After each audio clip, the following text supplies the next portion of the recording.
Good morning, everyone. How's everyone doing? Well, I am super fantastic. Thank you for asking. I'm also Dr. Frederick Gooding, Jr., also known as Dr. G, and I am aided and abetted by my partner in crime here, the future to be Dr. Marcellis Perkins. He and I, along with another colleague who's not here with us today, she had a death in the family, and so our prayers are with her as she goes to tend to that. The three of us combined together to tell a beautiful story. Her name, by the way, is Dr. Sylviane Greensword, right? And essentially what we would like to do today is share a little bit about what we uncovered and discovered when it comes to TCU history and how it intersects with African American history.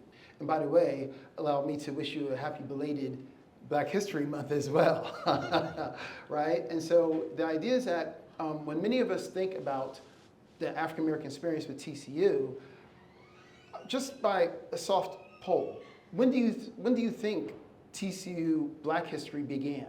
Like when do you think it began? Like what time period? Maybe 50s. The 50s? 60s. 60s? Okay, and when you say the 60s, I'm referring to the 1960s, 1950s. That is the reason why we're here, ladies and gentlemen, because what we want to do is disabuse the notion that African American history at TCU began in the 1950s and 60s with integration, but rather what we uncovered and discovered is that the thumbprint and the footprint of African Americans have been present from the very beginning. And that's what we want to share with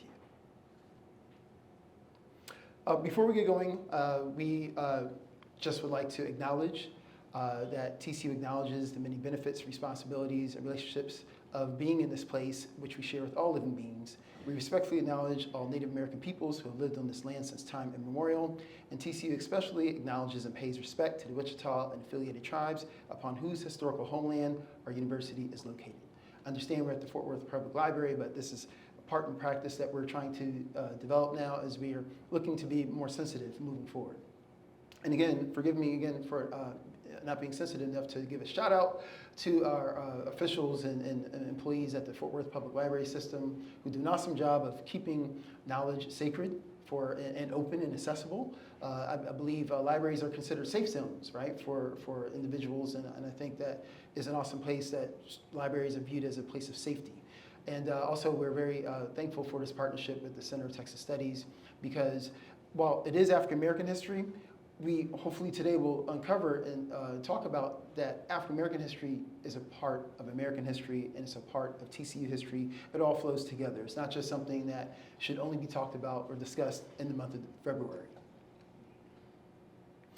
And so, with that being said, before we get to talking and sharing a bit of what we uncovered, why don't we maybe start off with a little video, right, to get us oriented as to what it is that we're talking about here.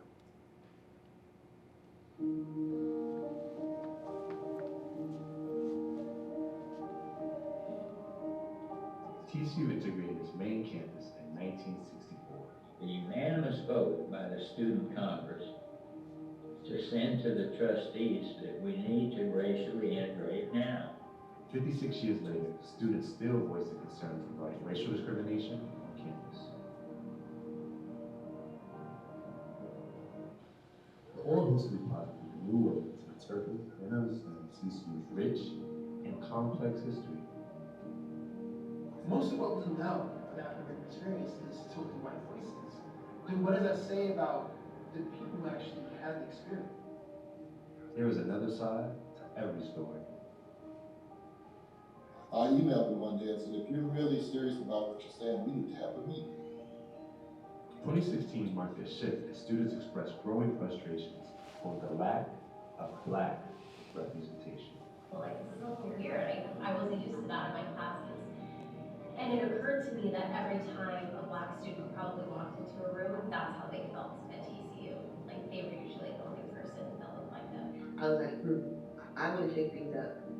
And if it comes down to it, I would get arrested, like, pour into the car. Though TCU has publicly promoted diversity, we still have a long way to go. And so what I'm trying to to do is set a tone. And my tone on this whole race thing is that there's room at the table for everybody.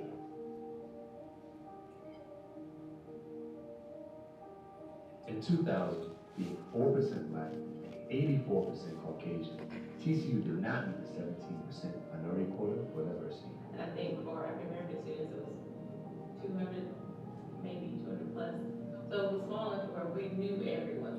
In 1990, thanks to the tireless efforts of Michelle Smith, Dr. Linda Moore, and student athletes, TCU adopted Martin Luther King's Day as a campus-wide holiday. The athletes knew it, they know it. They're not blind. In 1980, TCU's first, though short-lived inspirational tournament, Ty Chi Epsilon, was born. We lived the inception of Black student activism.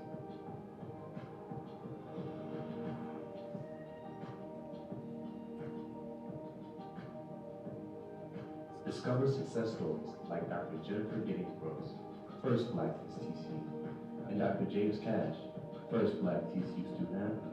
That it would be fitting to erect a statue of Dr. Cash in front of Schlomeyer Arena. Uncover mysteries.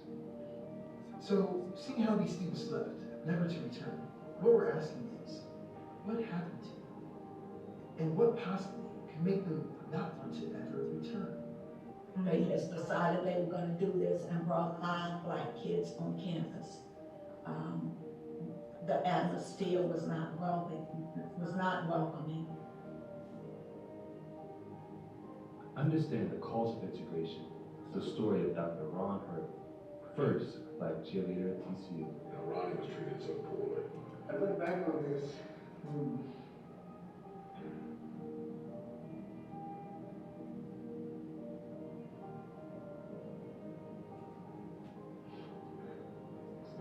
But, you know, we never thought of anything like this. We were just trying to do what we thought we should do. And you hit it on the head that, you know, now is the time for everybody to do what they can where they are. And get the whole, untold, unmuted story.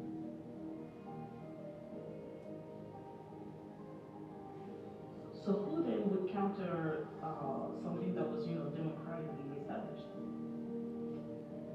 Who are they? Because we always say they.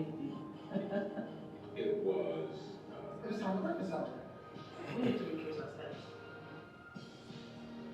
Stay tuned.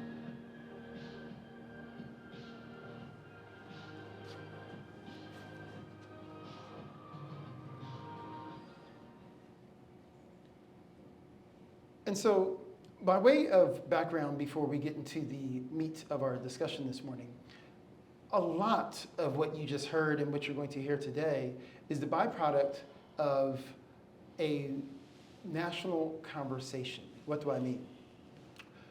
If you all recall, there was an individual in May of 2020 who was unfortunately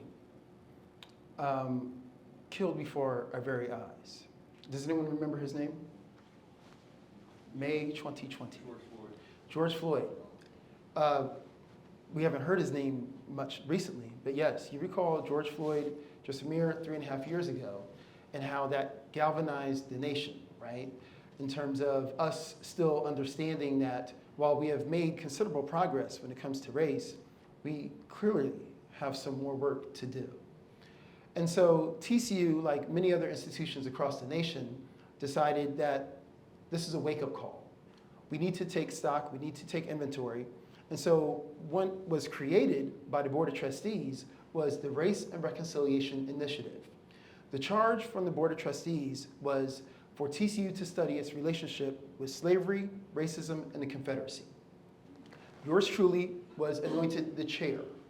And so for the first couple of years, this was a research-based initiative where we simply wanted to find out the truth about where TCU was when it comes to these items, right, or these issues, racism, slavery, and the Confederacy. As a result, there was a lot of difficult discussions that took place. There was a lot of fact-finding that took place. Everything that we're about to tell you is not our opinion, but based upon primary and secondary sources, whether it be yearbooks or articles printed by the student newspaper. So we want to be very clear about this, that this was a research-based initiative, right? And in addition to Mr. Perkins working with us, I would like to also acknowledge Bird in the house, who is also affiliated with the TCU Graduate History Department and played a key role in us being able to share the story about TCU. And so what we decided to do was say that this story is just too powerful because, as you know, institutions, shall we say, the wind blows in various directions. And so as we're now 3.5 years removed, the university is maybe focused on different items on its agenda, shall we say, right? Not to say that race and diversity is not important, but just the pressure is not as intense as it was 3.5 years ago, right? So with that being said, one of the ways in which Mr. Perkins and Dr. Greensword and I wanted to do to keep the story alive was concentrate some of our findings into a book. And so that's what we have here. So even though the Race and Reconciliation Initiative is moving into its 5th year in the fall, and we're not sure at this point whether it will be continued or not, what we do know is that this book will stand forever and hopefully in perpetuity be a resource for those individuals who want to know more about the story and hopefully add on to the story. So as I mentioned earlier, even though the video talked about integration during the 60s, I think it's appropriate that we start at the beginning. Does anyone remember the year that TCU was founded? Does anyone know? 1873. Ding, ding, ding, very good. I don't know if it has anything to do with her wearing purple, that she knows this, right? But yes, we are celebrating our sesquicentennial this year, which is 150 years. So yes, TCU was founded in 1873. And so one of the pieces that was very important for us at that point in time was simply just figuring out, well, what was TCU's relationship with, say, particularly slavery and the Confederacy? What we can tell you is that the two founders, Addison and Randolph Clark, did not themselves personally own any enslaved individuals, right? But their father did, okay? So let's just be honest about this idea that you can't jump in the pool and not expect to get wet, right? So they were still part of this culture that still somehow logically reconciled this idea that in the name of freedom in pursuit of enterprise, you're able to restrict the movement of another. But that's the topic for a whole nother time. But what we do know is that Addison and Randolph Clark would not have been successful in creating the institution that grew to TCU were it not for the key instrumental help and assistance of Black people like me and Mr. Perkins. And so our colleague is not here, but Dr. Sylviane Greensword, she came in as our RRI fellow, our Race and Reconciliation Initiative fellow. And what she did was absolutely nothing short of magical and amazing, in that she discovered that Kate and Charlie Thorpe were an African-American couple that were absolutely indispensable to the early days of TCU. And why do we know this, or how do we know this? Well, because the founders themselves, they tell us with their own writings about how they did everything possible under the sun. So with Kate Thorpe, was ladies first, she did everything from midwifing to cooking meals to counseling students. And while Charlie Thorpe did everything from landscaping to construction to firefighting, even discipline, which I think is quite significant. I mean, if you can imagine in the late 19th century how this could be cause consternation, right, for many families. This idea that an African-American person would have the gravitas to even think that he was equal enough to discipline, a white individual, right? I mean, because think about how Southern codes observe etiquette, where it was impolite for a Black person to look another white person in the eyes, right? That was considered challenging, right? Even though, many white males had, shall we say, many advantages, there was still this concern that if you look me in the eye, I'm challenged, and we can't have that. So Charlie Thorpe was an entrusted individual that was absolutely instrumental in the early days, right? And what we found out was that there wasn't much discussion of Kate and Charlie Thorpe in the TCU history, right? There are numerous books written about TCU history, but when it comes to the African American narrative, the African American narrative would be reduced to maybe a paragraph or a couple of mentions and a couple chapters. And so what we thought would be useful would be to concentrate the information that we found in one particular volume. At this point, I would like to call to the podium to share.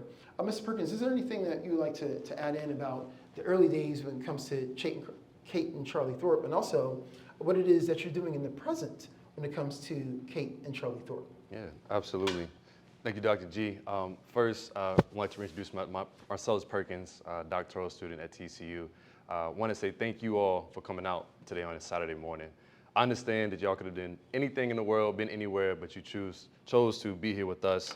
I'm a little too tall for the screen? Okay. Oh, and I just want to say thank you. And for those on Zoom too, I know this is a little intimate conversation. I'm very close to the screen, but want to thank you all for checking in as well. So as Dr. G mentioned, the history of Black people being involved with TCU starts way before integration, as we typically think. And so one thing he mentioned was Kate and Charlie Thorpe, two individuals who contributed greatly to the university's history. Now I have a question for you all. Before Fort Worth, where did TCU exist? Thorpe Springs. So what is the connection from Charlie and Kate Thorpe in the original location of TCU as Thorpe Springs? Colonel Thorpe, the man that pretty much owned Thorpe Springs, leased out labor to help build the first institution. And so from Thorpe Springs, Charlie and Kate Thorpe followed the institution to Waco, to here to Fort Worth. And so we can imagine two individuals, and these are only two individual names that we know. Because we know that they exist, we know that others too were also part of contributing to the history of TCU, and when it comes to labor in this way. We know that they gave their time, their energy, their effort in ways that we can't even quantify as significant contributions to what we have today as this multi-billion-dollar institution with a global name and a global platform, and is choosing to become a leader, not just in the city of Fort Worth, not just in the state of Texas, but in the world. People know the name of TCU, they don't know the name of Charlie and Kate Thorpe. Not even in our own institutional history and memory do we account for the Black laborers who gave so much time. And so as you look at the bottom corner, there's this map, a blueprint. And I know it's kind of hard to see, but if you squint just a little bit, in that red circle, it says servant house. It says servant house. And so one of the parts of our research is that we found that there were Black laborers that lived on TCU's campus, accessible 24/7 like a call center. Now, I don't know if y'all like y'all jobs enough to live where you work, but these people didn't have a choice. Now, this is after emancipation and our ideas that, oh, slavery is over, race relations are different. No, this isn't microwavable. This takes time for things to change. And so for a Black person to get a good living, to make some money, to work at TCU, a quote unquote prestigious university, they had to live where they worked. Very reminiscent and reflective of a plantation in his slave quarters. Now, I think that when we look at this picture here above it, there's an arrow pointed. But on the unknown Black woman, we have no idea who she was, what she did, but her story tells us something. Her body language tells us something. Her positioning in the picture away from everyone else at the entrance tells us something. Like her, like many other Black people, they had to wait to the side until they were acknowledged, until they were actually included into the story of TCU. And so as Dr. G mentioned, what I'm doing now as contributing to this history of Charlie and Kate Thorpe, I'm chair of the Portrait Project at TCU.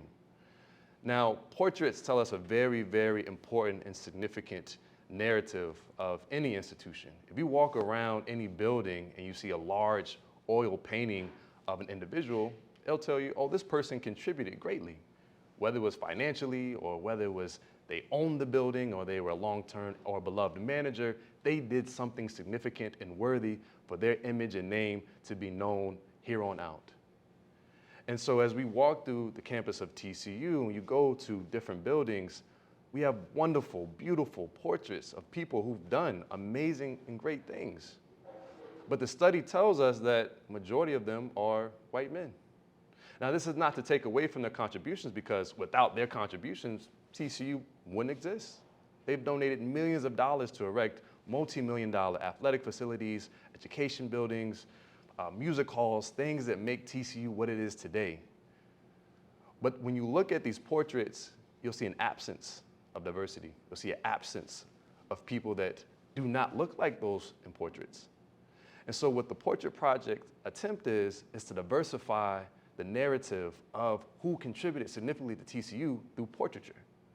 And so we have the honor and privilege to have a portrait being done of Charlie and Kate Thorpe, two individuals who contributed significantly to the history of TCU. And so we are working with I would say, a world-renowned, globally known artist, Miss Letitia Huckabee, 2022 Texas State Artist of the Year, to carry this out. And what is even more beautiful about this moment is that though we don't have an official picture of Charlie and Kate Thorpe, we know that they once existed, the artist, Miss Letitia Huckabee, works in silhouettes. And so we are using the descendants of Charlie and Kate Thorpe, actual living descendants of Charlie and Kate Thorpe, to stand in for this portrait. Now, this is beautiful beyond words, and I can't wait to you all to see, because I know it's hard to kind of imagine, but when you actually see how beautiful this will be, that at one point, Charlie and Kate Thorpe, two formerly enslaved people, whose names are not officially included into the narrative of TCU, whose faces that we have no idea what they look like, that their descendants will be able to be put in a portrait to represent them and their contributions to the university. That, my friends, is an act of reconciliation. That is healing in real time. That is using art to tell the significance, the nuance, and the complexities of our history. That is being honest and transparent about who we are and what direction we want to move to in the future, while we partner with local artists, while we partner with actual living families that were affected and impacted by the institution of enslavement and disenfranchisement. So I'm honored to continue the story of Charlie and Kate Thorpe, and I'm honored that you all be able to see that as well. Dr. G, did I miss anything? Or you want to conclude something? Yeah, absolutely. A couple things come to mind really briefly is that this is a win-win, right? Telling the truth and exploring the history, because if anything, we have the opportunity to not just build a better connection to our past, but we also have an opportunity to see blossoming and burgeoning scholars before our very eyes. You felt the power of this young man, right? And the idea is that this opportunity would not be present. You would not be able to necessarily feel and see his genius be exhibited if we did not have this space in place to say, you know what, we're actually going to tell the truth. And when we look at this idea of reconciliation, I would like to also just shout out Dr. Greensword, who's not here, because when we talk about the actual descendants, well, how do we know the descendants of Kate and Charlie Thorpe? Well, it's through her prodigious research. She actually tracked down, again, don't ask me how, it was magic and it was beautiful. But she was able to, by using records, was able to track down and connect with living descendants, all the way from Dallas and within the local area, as far away as New Mexico and Colorado. Yeah. And so this idea that on our second annual Reconciliation Day, we were actually able to host living descendants of Charlie and Kate Thorpe. This is the power, right, of history, when we're able to tell the truth and embrace our history rather than erase it, right? It's a win-win for all. And now what was formerly unknown and a group of individuals that maybe were on the outside and marginalized and ostracized, now we're looking at how to repair. How do we build that bridge where they are incorporated and included in the narrative moving forward, right? After all, because it's a true story. And also, I just want to double back and just state that when we look at the servant quarters, We found evidence of the servant quarters being on campus as late as the 1930s, right? So again, not just in the late 19th century, but in the early 20th century, the 1930s. And I think this is very informative as to how that early relationship was taking place, as far as African Americans were included, but not necessarily completely, valued, right? And so the idea that you had African Americans who were living on campus to perform their duties sounds very reminiscent of a neighborhood that's not too far from here. Let me see, it's named after a lake in Italy. What's it called? Exactly. And many of you know that a wall was built, yes? Right? Well, allow me to share. So a wall was built in the 1940s and was just only taken down when? In the early 1970s, right? So the idea is that you had this African-American population. There's documentaries about it online called 1 Square Mile, where essentially it's a food desert, it's under-resourced, but yet it's situated, as you know, right close to Camp Bowie. And north of Camp Bowie are some pretty nice-sized homes, as you all probably know, right? And so again, so close but yet so far, right? This idea of, we need you, but do we want you? And a similar dynamic was taking place on TCU's campus, right? And again, it's not to tear down TCU. TCU is not unlike many other institutions that also struggled with this issue.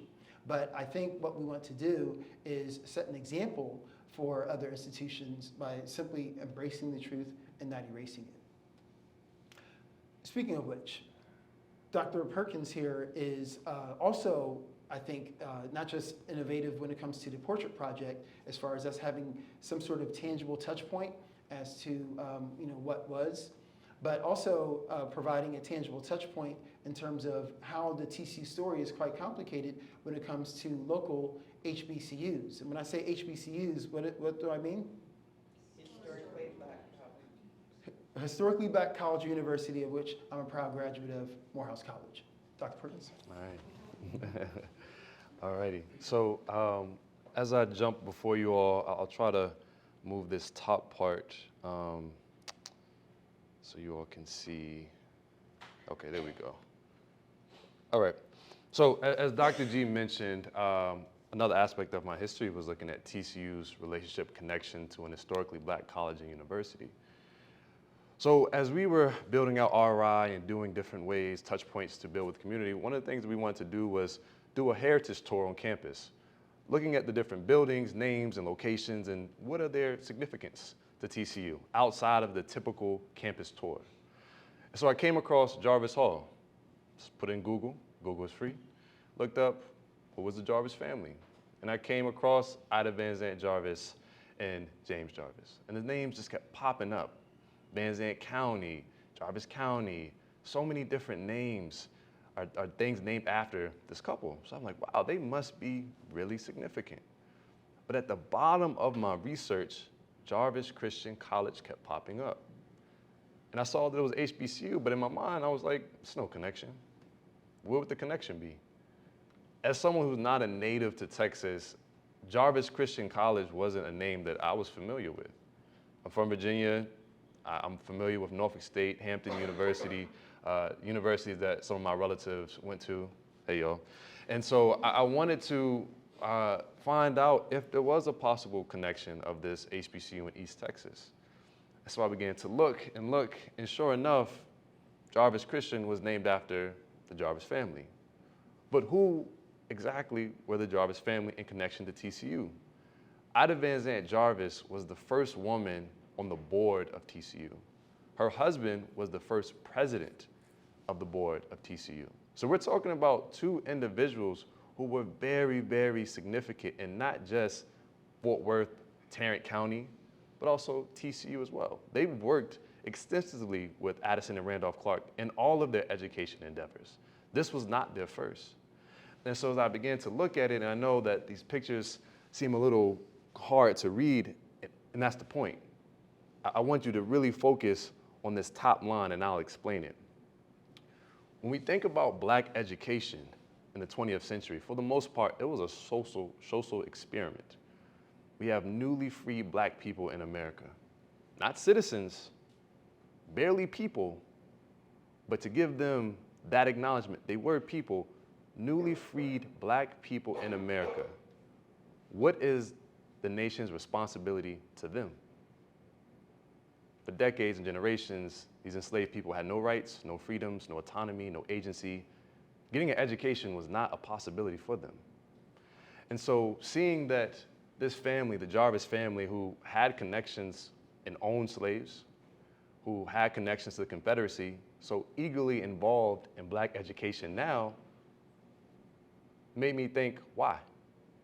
Why are you so concerned with black education now, but for decades and generations, you owned slaves. You were part of the same institution that dehumanized them, and now upon their freedom, you want to educate them. And so what my research looks at is two key windows of time of TCU's relationship with Jarvis, right after emancipation and into the 1960s civil rights era. And so right after emancipation, members of the Black Disciples of Christ Church wanted a college. And there were already colleges in East Texas for black people, such as Wiley and Marshall, but there wasn't any for Black Disciples of Christ members. And so as they began to think of this idea, try to raise funds, Ida Van Zandt Jarvis, she got wind of it and said, well, I'm connected, I have resources, I will help in the building process. So with her husband, they donated the land to help build Jarvis and some extra funds. And we think, wow, that's an amazing idea. It's great, very noble of you. And it is, and I don't want to discount that, right? But a part of that, and it is written in Richard Seltzer's Fort Worth History in Black and White, he says that a part of the reason for moving that school all the way to East Texas as opposed to right here in Fort Worth where Ida Van Zandt Jarvis had extensive resources and a prominent name is because they didn't want hordes of Negroes coming to Fort Worth. This is the words of Ida Van Zandt Jarvis. So though it was a good deed to help build the school, there was also an alternative motive that looking at this long-term wise as black people were gaining their freedoms and slowly reaching up this ladder, we want to make sure that the proximity stays separate as long as possible and as creatively as possible. And so right after emancipation, Jarvis is being built. And at this top quote here, Ida Van Zandt Jarvis goes to the opening of the institution and she says that this is a memorial to her loved and faithful slaves. Her loved and faithful slaves. Now I see some of you all shaking your heads, and I too shook my head too in confusion and dismay, but that is the complexity of history. That is the complexity of history. Yes, she contributed greatly to black education, but the undertones of this paternalistic language that she used to say this was her loved and faithful slave, the idea of the old Negro, this idea of the love my master slave, black slave, she held that same mindset. And so the help that she gave came from a very paternalistic mind frame, that they need me. Without them, they will soon become destitute or largely destruct our society. So it is our job as white people to educate them, but educate them in a way that keeps them subservient, keeps them at a certain status, and as doctors say, does not challenge. So they never look us directly eye to eye. Mm-hmm. And that was part of the education that was being implemented at Jarvis, where Disciples of Christ Church controlled and maintained the leadership, the land, the language, the finances, and the curriculum. Very reflective to colonialism. A lot of times when we think about colonialism, we think big country to small country, say France to Haiti, where you have a bigger nation controlling the finances, the leadership, how this nation operates. Well, this same idea and practice is being reflected here amongst the institutions in a very micro practice. And so looking at that early history of Jarvis, I look at TCU's involvement of shaping the university in East Texas. And in the 60s, another very, very profound relationship is born between TCU, Jarvis, and the Disciples of Christ Church. Now, as some of you all mentioned, the earlier thoughts of black history in TCU starts in the 50s and 60s, which understandably so, that has been largely the narrative. But as we see with this relationship, there's always been some type of relationship, some type of presence, whether it was through labor or whether it was through controlling how the education looks for black people. In the 60s, TCU does this thing where they desegregate, and Dr. G will speak more onto that. But 2 months later, TCU adopts Jarvis to become a college of TCU. A narrative and a thing that is widely unknown. So very similar to how we have the Neely Business School, the College of Education, the Harris School of Nursing, Jarvis was a college of TCU. Now why? Why? What happens when you do that? What happens when you say, hey, we're going to desegregate, but we have a black college in East Texas that's also associated with the Disciples of Christ Church? Separate, but equal. When we look at the resources between the institutions, they are unequal, so it's really separate and really not equal. But it is a way to maintain segregation. It's legal, we did it, but is it fair? Is it right? Is it just? Is it done? Is it being done in good faith? I don't have the answers. I ask you questions because I have questions, and my research will prompt me to continue asking more questions. Dr. G? Yes, sir. Thank you, my brother. A couple of pieces in terms of moving forward is that when we talk about the narrative, the fact of the matter is that human beings are complicated, right? I mean, we ourselves are complicated. I mean, think about how we have the best of intentions, but sometimes we might do the opposite of what we say. We're complicated. And so I think when we realize that, for any of us who are in a relationship with anybody else, we realize that some days are good and some days are better. We allow space for history to be complicated as well. What do I mean? I'm working on another book that hopefully we can talk about at the Fort Worth Public Library next year on black statues. I had a fellowship with the National Gallery of Art.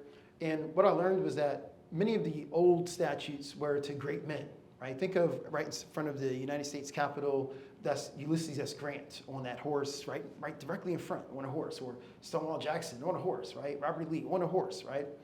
And so the move was from great men, held high on horses, to common people, to common men, right? Think about the United Daughters of the Confederacy that utilized this strategy as far as just an average, everyday man elevating his sacrifice to that one of a valiant contribution. But the idea was that he didn't necessarily have a name, he was just a common man, right?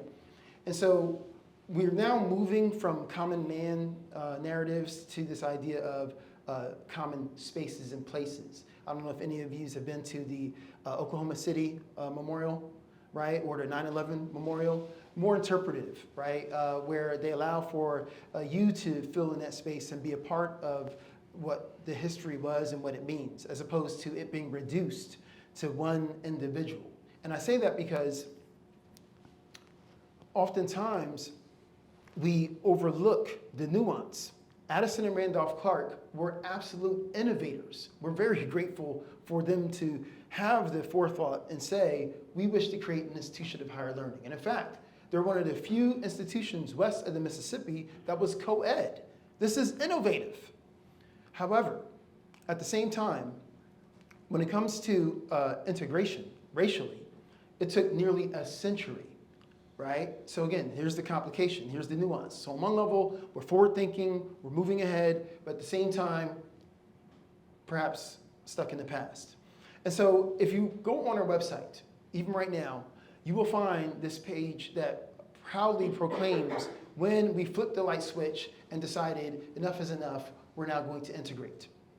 That day is January 23rd, 1964, right? And you see the language is very strong, like the first few words.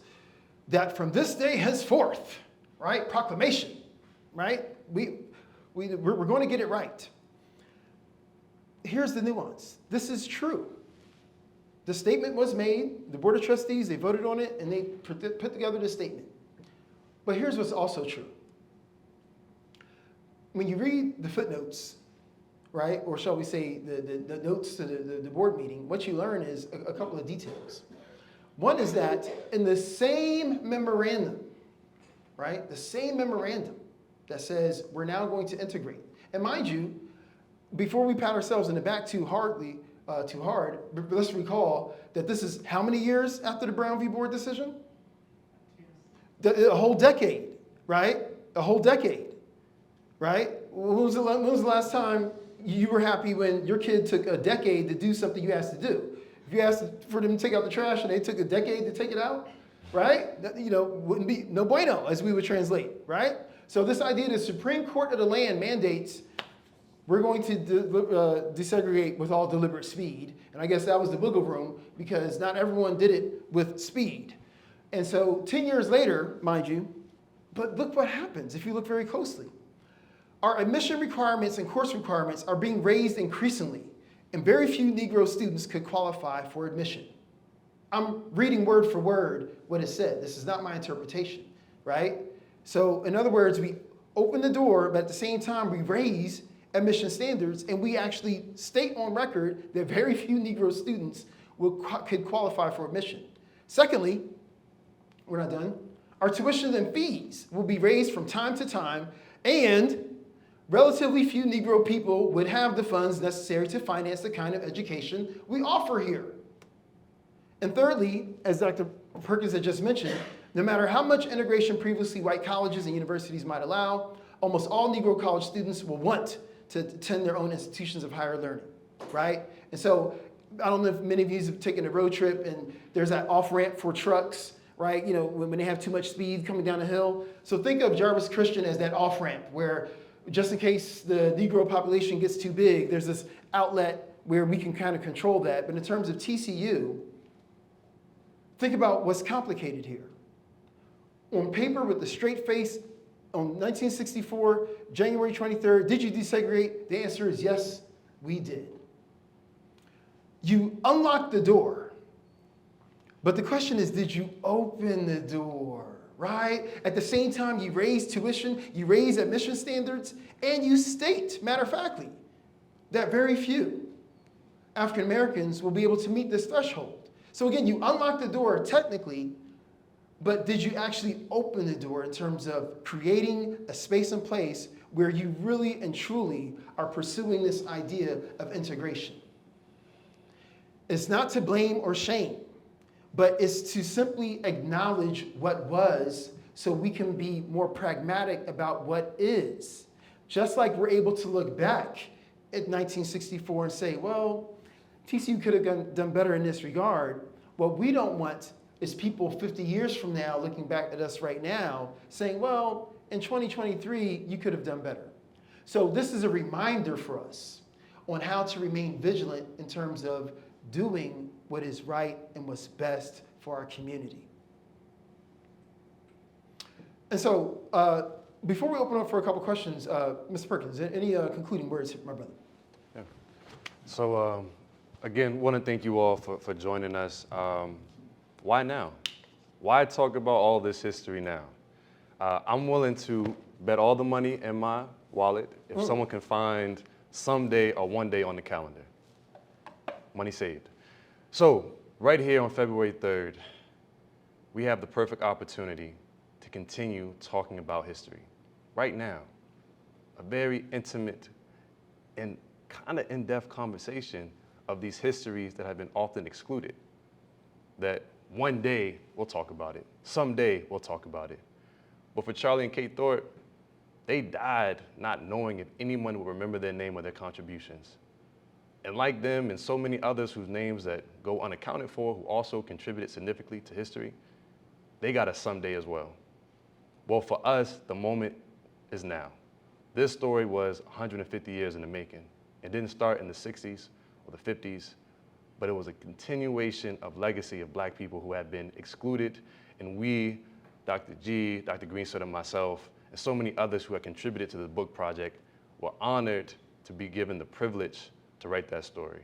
And so as I say thank you to you all, I also want to acknowledge the other folks who helped contribute, whether it was from a positive word or a tid note here, like check this out. They are all also a part of a history to remember. And in closing, I just have 3 items I would like to share with you. The first is that when we talk about what to do moving forward, I'm well aware that discussing race and racism can be awkward at times. It can feel uncomfortable. But ladies and gentlemen, I stand here as proof positive with my brother, that it actually behooves us to tell the truth. What do I mean? In 2023, last year, TCU was one of 5 universities nationwide that was named to win the John W. Nason Award. This award, you can look it up, was given to our Board of Trustees for what?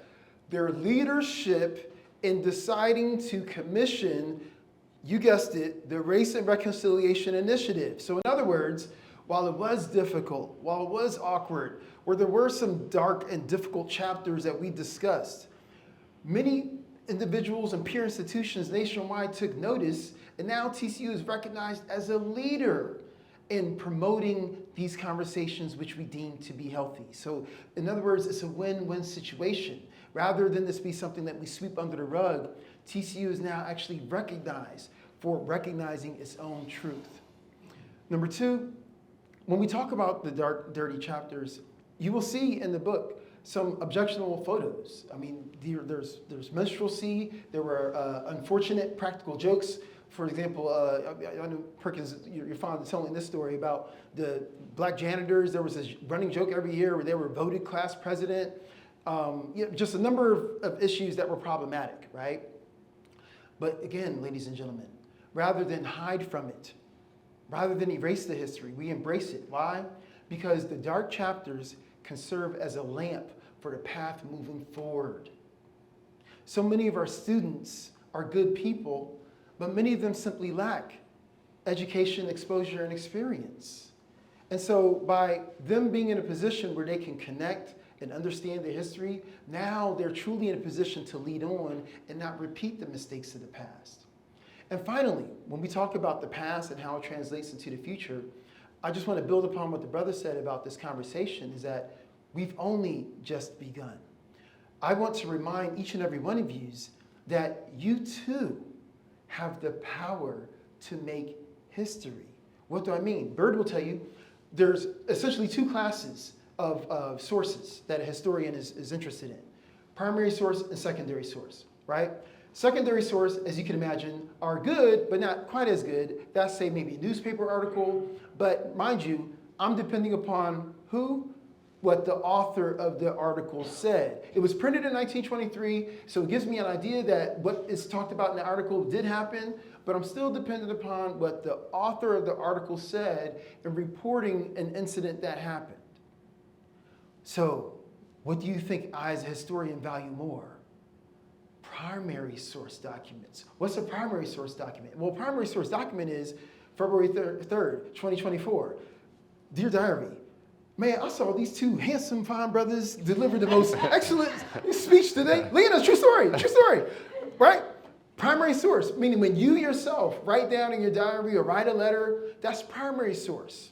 And so that is the gold for a historian, because it's real and it's authentic. And see, that's the thing. It's not the big names like Abraham Lincoln and that make history, but when we're putting together these books, it's the regular everyday people that took the time to record their thoughts and ideas. That's what's so valuable to us.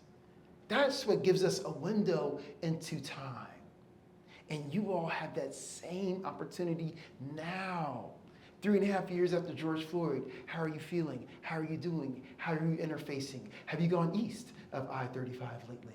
Right? And just what's happening in 76104, so close but yet so far. Como, we talked about the wall is down, but have all the invisible barriers been removed, right? So in other words, we still perhaps have some conversations that can be had, and you all play a role in that. So when it comes to these conversations moving forward, courage may we never lack, because when it comes to telling the truth about our history, we provide you a history to remember, TCU in purple, white, and black. Thank you.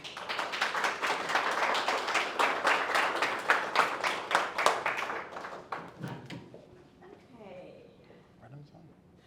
So the question was, with the recent banning of DEI offices on universities, how do we go forward with making things equitable? Okay. Public, right? It's public, Right, yeah, right, and I was right, going to right. make that. So yeah, so right now with the legislation, it is targeted towards public institutions. So a private institution like TCU is in the safe zone for now. But for public institutions, they have an uphill battle. Well, we've seen UT Arlington, UNT, they're losing positions, departments, programs that allow for DI practitioners to come in, do the work, and provide equitable resources for marginalized and minoritized students. What can we do? Things like this. The library is a wonderful place for us to continue having these conversations.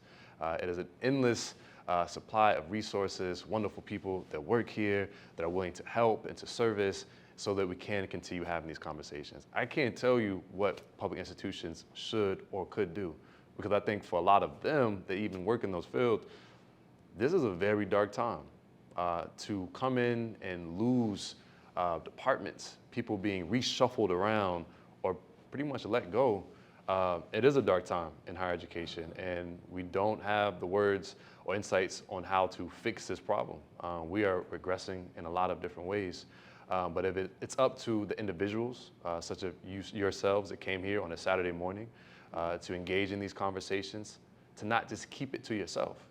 If you take what you've heard today and you kept it to yourself, it only does half the job.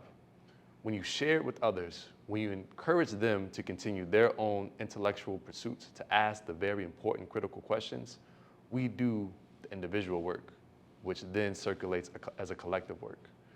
But continue to push, to ask those questions, to hold public officials accountable, and to call out the BS when you see it, such as what's going on now. Brown sugar, by the way. And in addition, I think it goes along with the thesis we were saying earlier that, at least for public institutions, if the argument is that African American history is simply American history, right, then this is nothing revolutionary, this is nothing that's extra, there's no agenda behind it, it's just factual, right? I mean, again, I didn't make anything up. We showed you all the documents that were discovered, right? And so to the extent that it is true, to the extent that it factually occurred and we have evidence of it, then we are allowed and are, it's all fair game, right? So I think maybe that's an argument that hasn't been pursued or leveraged. And also just to remind the individuals in here that money does talk.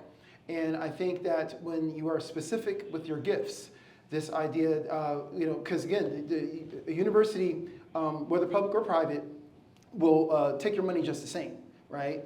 But if you're very specific about how you want those funds leveraged, well, on one level, they're happy to receive the funds because it helps their bottom line and with their rankings, et cetera. But then at the same time, they have to respect the wishes of the gift. And this is where you can exert influence by being specific about, you know what, I would like a scholarship for someone who studies X, or for someone who wants to pursue Y. And that's one of the small but significant ways in which you can influence and make a difference. Oh, no. Okay, go ahead with your question. Sure. So I went to TCU. I was a member. Go Frogs! I was a member of a fraternity there in the late 80s. We had no African American members in our fraternity. We were not alone in that. I'm not proud of that.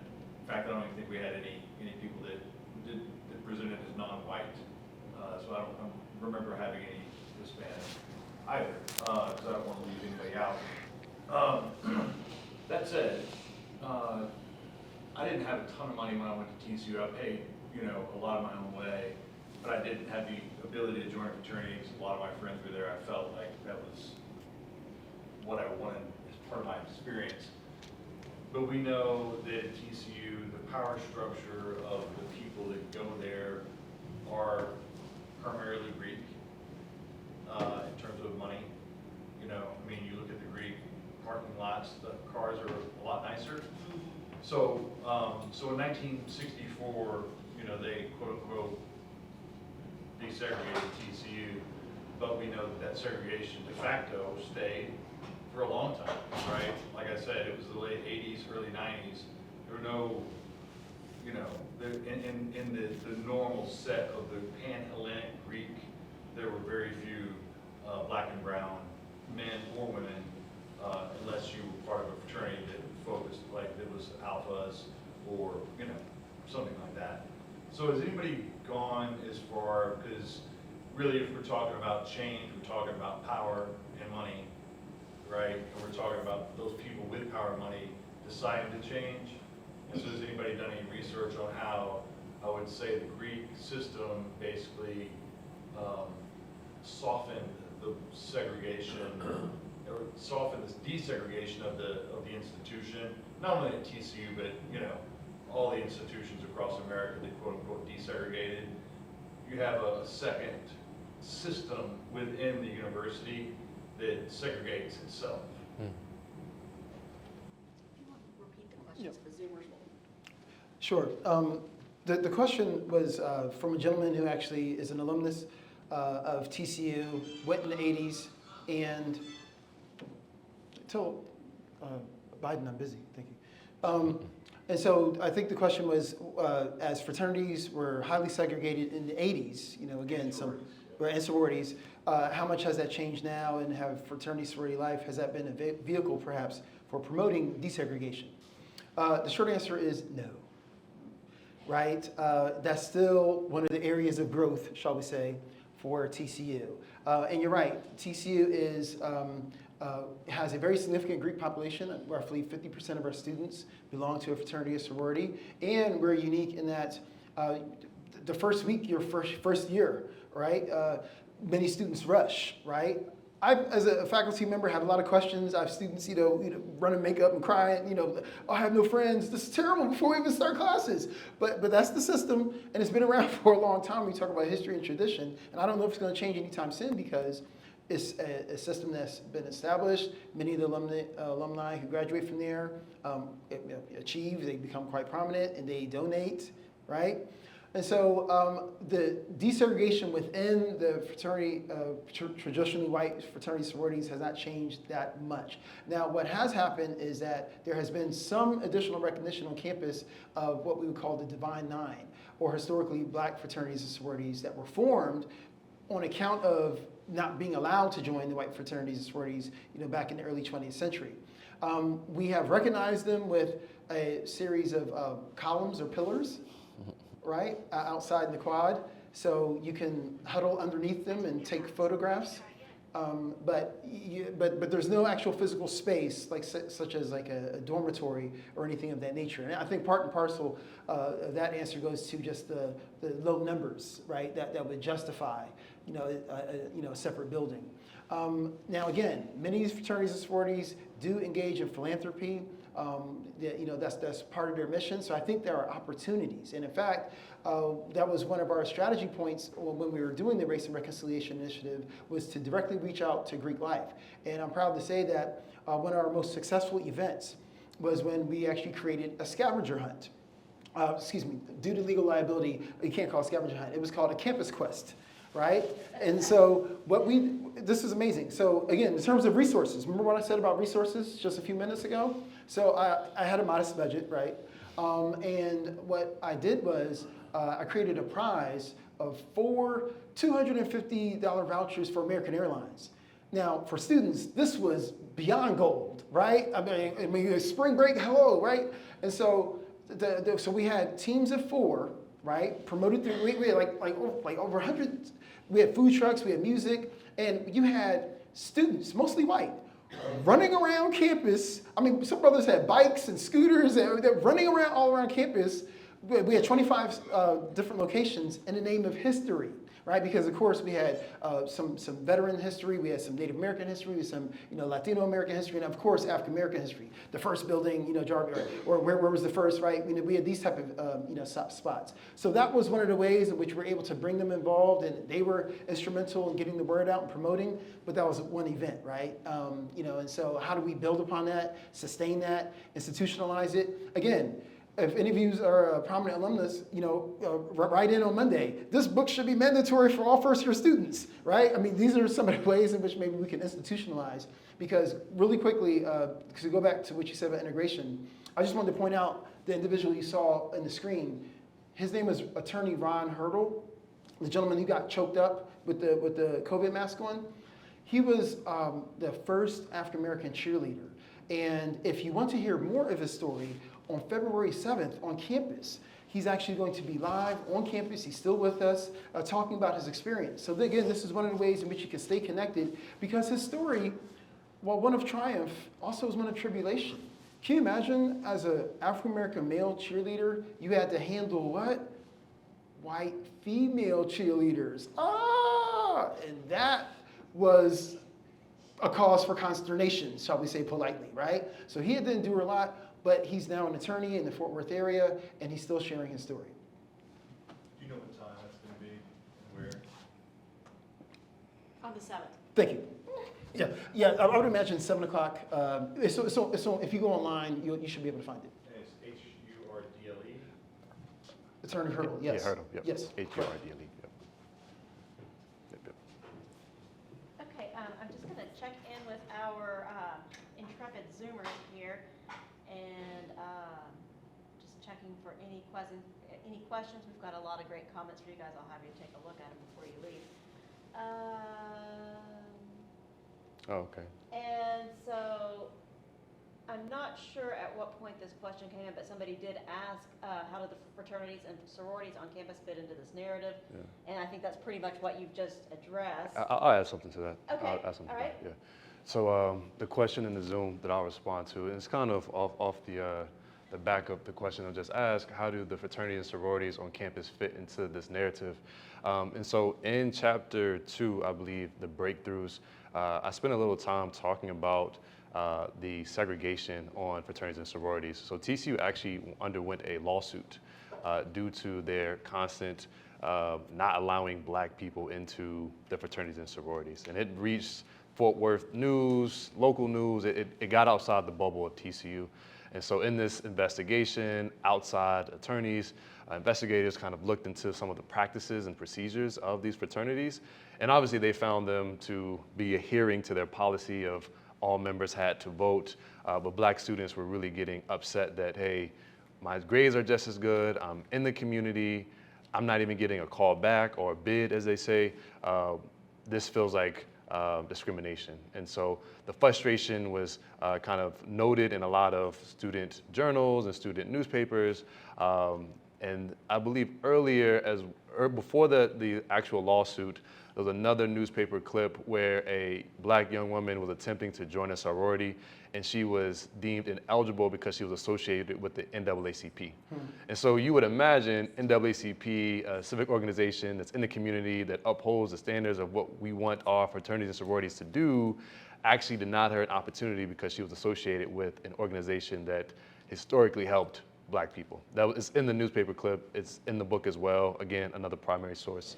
And so looking at those two kind of incidents, they don't happen in silos. Fraternities and sororities shape a large part of the social and climate for TCU students. In the 80s, I believe it was 1981, TCU admitted its first black student into an all-white fraternity. That also reached news. I can't exactly remember the fraternity's name, but it was celebration. They had him on the front cover, in the middle, celebrating him, first black student to join the fraternity in the 80s. Black students had been there for almost 20 years, and they were now being able to celebrate the access and agency to have the same experience as their white students. And at the end of the day, that's all that it was. They just wanted to be able to have the same experience as their white counterparts. So how fraternities and sororities fit into that? They help significantly shape the experience of not just TCU, but black students and their ability to maneuver and be true horned frogs. I think there's another question here. Yes, we've got some more questions here in the room. Go ahead.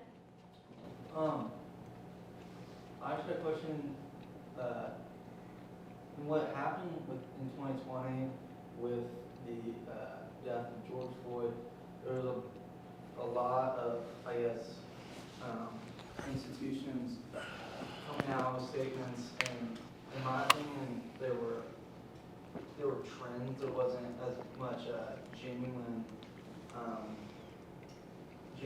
I guess, like effort to move a conversation along, to move policies, to make effort. A lot of things just went away. People apologized, and then they didn't, I guess, stay on top of what they said they would do. I guess for the question is more so towards TCU. We have a book now dedicated to this. We have murals celebrating the contribution of people that I guess were ostracized or their contributions were mitigated.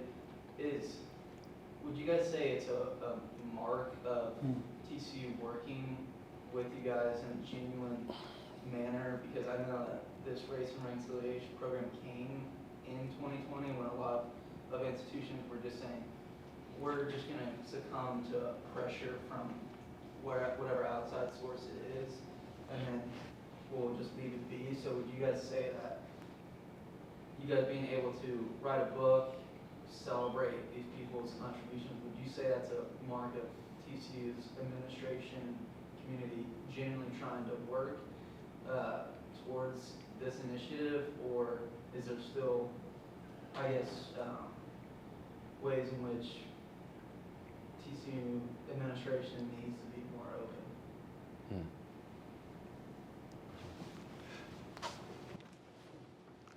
First, to answer the alumnus question, this on the 7th, which I believe is Wednesday, at 6 p.m. is when the event starts in the Brown Lupton University Union, Cox A, room A. So that's essentially, if you go on campus, ask for the University Union, they'll point you. It's the building that has Chick-fil-A at the bottom. And you go in upstairs and you will be able to hear from Ron himself. With respect to this conversation and what does it mean, I'll let Mr. Perkins speak to his favorite P word that we heard a lot, which was performative, right? A lot of people were rightfully skeptical as to whether what we were doing was mere lip service or whether it was sincere.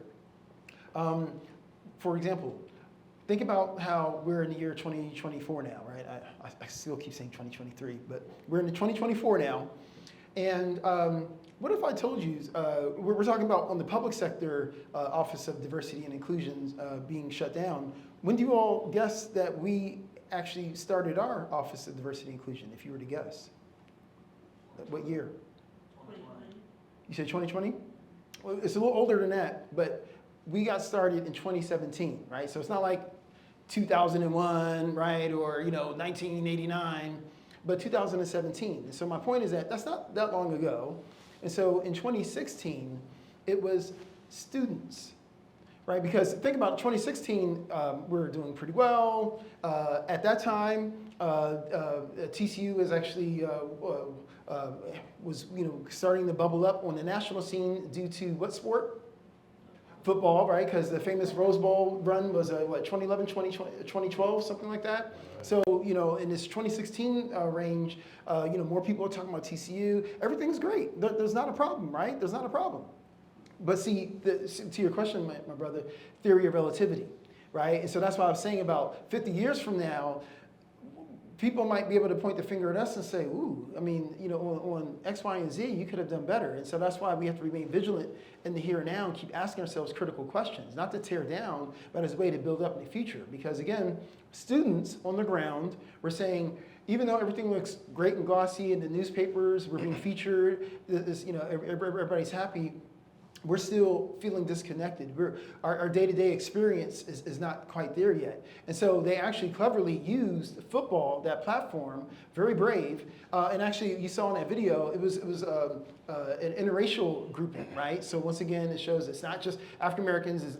History is not just for African Americans, but it was white females, it was black females and males who combined their voices together and said, we need to do something. They used the football game as leverage. And then, lo and behold, the university says, you know what, students, you're right. But otherwise, if the students did not intervene, who knows? We wouldn't even have an Office of Diversity and Inclusion office to even talk about today. Who knows? And so I think while I am encouraged by the work that we were able to do with Race and Reconciliation Initiative, obviously we're very proud about the book, we stand by it. At the same time, I'm cautiously optimistic, right? Because only time will tell how we sustain and maintain this energy and this momentum. Mr. Perkins, you want to speak to performative? Sure. American slavery has existed long before the United States was actually a country. racism is baked into the fabric of America, whether we want to believe it or not, such as sugar to apple pie. Once it's baked in, it's really hard to take sugar out the apple pie. So for a history that has been dark for so long, 400 plus years, it's really hard to find what direction you move in a very dark room. Are we hopeful? Yeah. It's not as dim as it used to be, but the light is not completely turned on. We can still taste that sugar in the pie. So when we talk about what we do now or what direction we move in or is this really working, as Dr. G said, only time will tell. I can tell you when we first started, the word performative got thrown around a lot. Like, oh, y'all are doing this just to look good, or TCU's just doing it to save itself or to make it seem like this flawless, perfect institution and university. Some people held that perspective, and rightfully so. You're entitled to your opinion. But for us, research is action. It takes time to go and sit with documents, to read things, because in order to have real healing, you have to have transparency and truth. And that's just not from an institutional level, but even in our personal relationships. If you want real healing, you have to have transparency and truth. Here are the harms that I committed. Here how I have been harmed by my own action. Here is how I harmed you. Here is where it actually hurts. Because in anything, you can't heal what you don't reveal. And so though it's not the perfect setup, though we haven't fixed everything, we revealed a lot. We turned on a little bit of the light in that dark room. And so what 50 years from now TCU does with the history we've contributed to now, maybe we'll be around long enough to tell. But in this moment, in this conversation, and in this room, there's somewhat of hope that we're doing the right thing and we're moving in the right direction.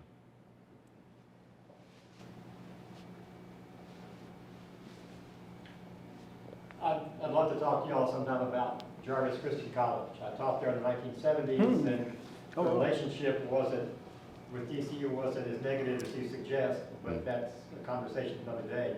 Two questions, if you please. When you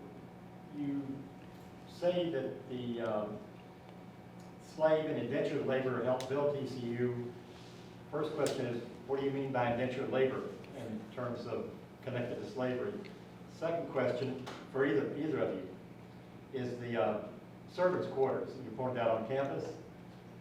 You equate them to slaves' quarters, and I'm wondering where else would black workers have lived. TCU was miles from town, so there was no black neighborhood they could live in.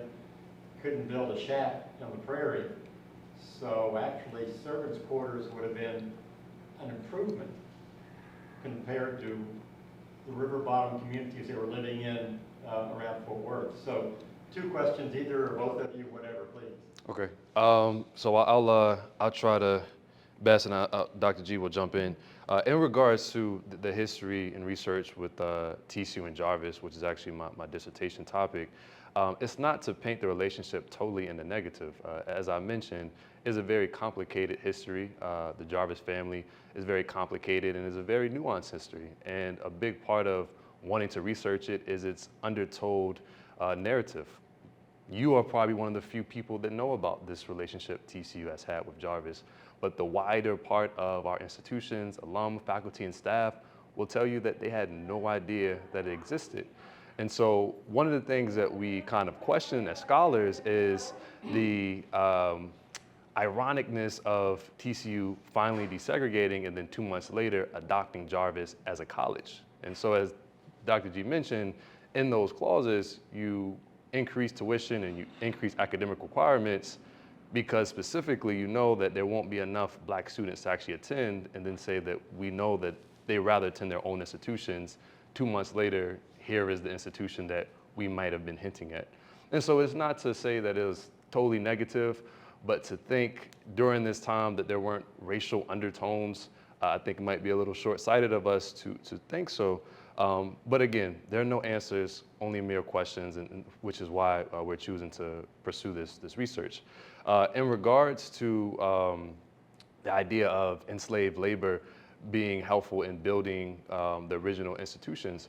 Charlie and Kate Thorpe don't receive their last names, Thorpe, without their connection to enslavement, who they were both owned, well, Charlie was owned by Colonel Thorpe, which was the original location of TCU's first campus, which is Thorpe Springs. It's pretty easy to kind of see what that relationship and connection looked like. And though TCU exists in 1873 after emancipation, like we said earlier, the culture, the racial attitudes don't just disappear overnight. These things take time.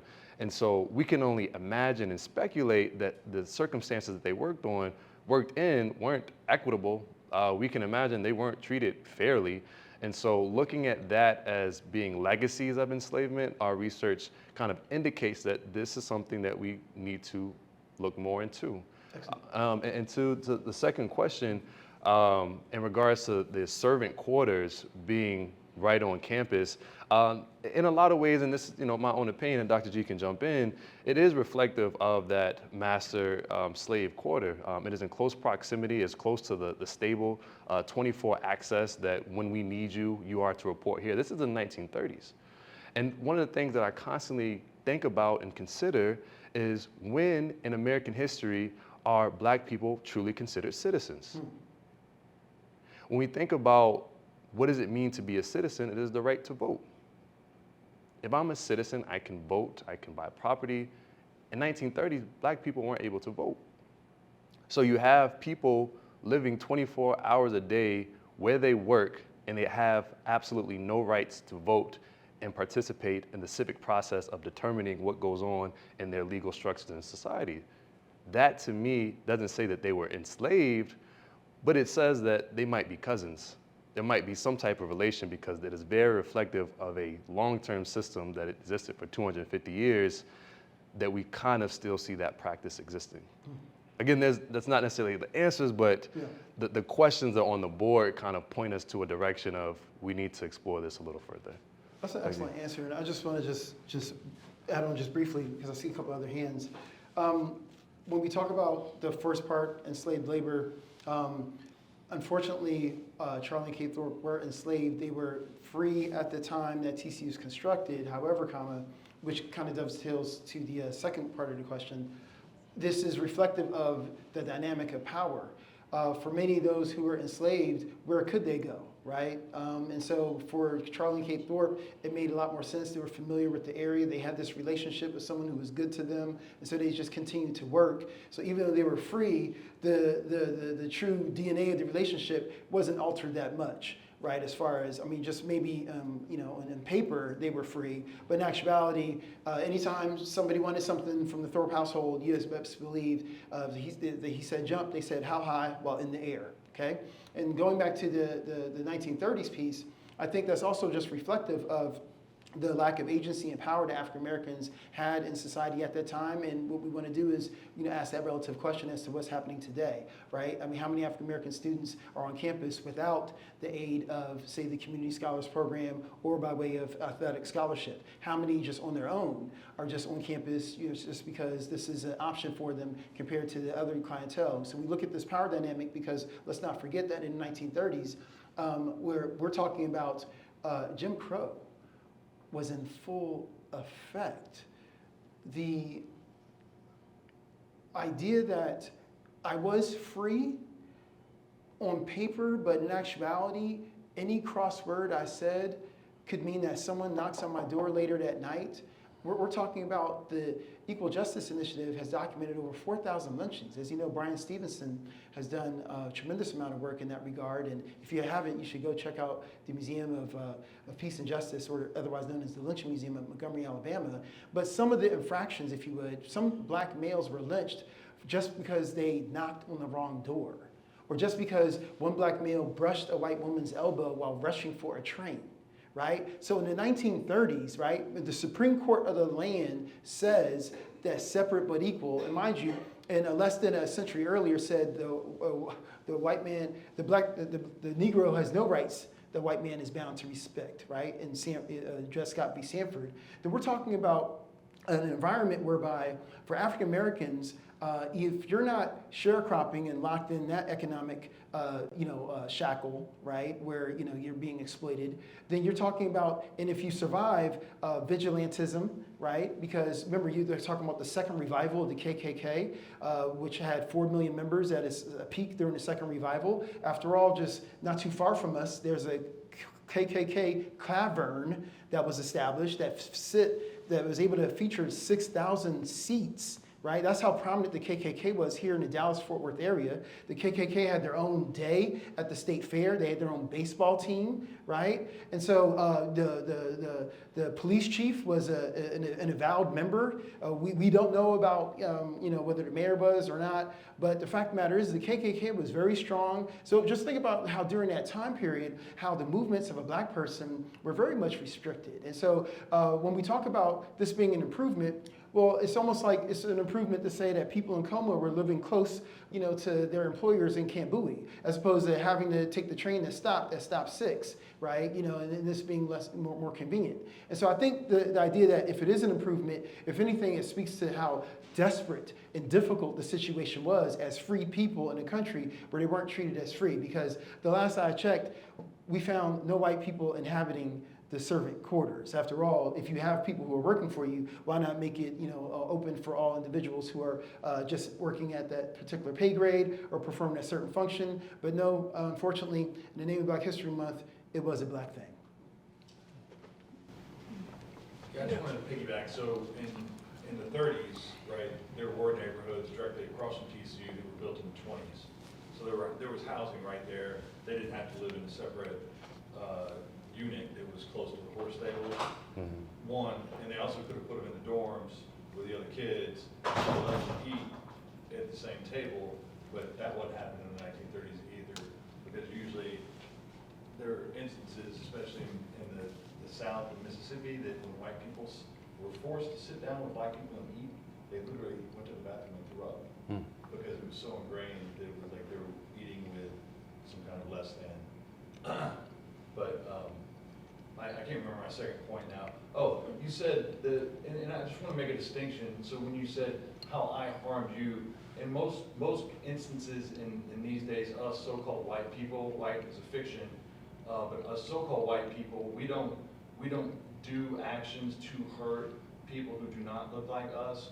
The biggest problem is not the person, the racist that's saying the word, that's shooting the shotgun. There was, you mentioned they got lynched when they knocked on the wrong door. That happened in Kansas, 2 years ago? Yeah. The kid was picking up his little brother. Yeah. So that hasn't stopped. It's the white people's inaction that is actually perpetuating the system that we have, right? So it's not, they're not choosing to do something that hurts. It's choosing to do nothing that is the true crime. Yeah. Also to mention that mayor you mentioned, Mayor Cockrell, was administrator or professor at TCU. Right. And so what we're going to do is conclude and allow you to do your grocery shopping at Whole Foods right down the street here. But the idea is that this conversation is hopefully one that can be continued. We do not profess to have all the answers, but if anything, we have more questions that I think merit discussion and exploration.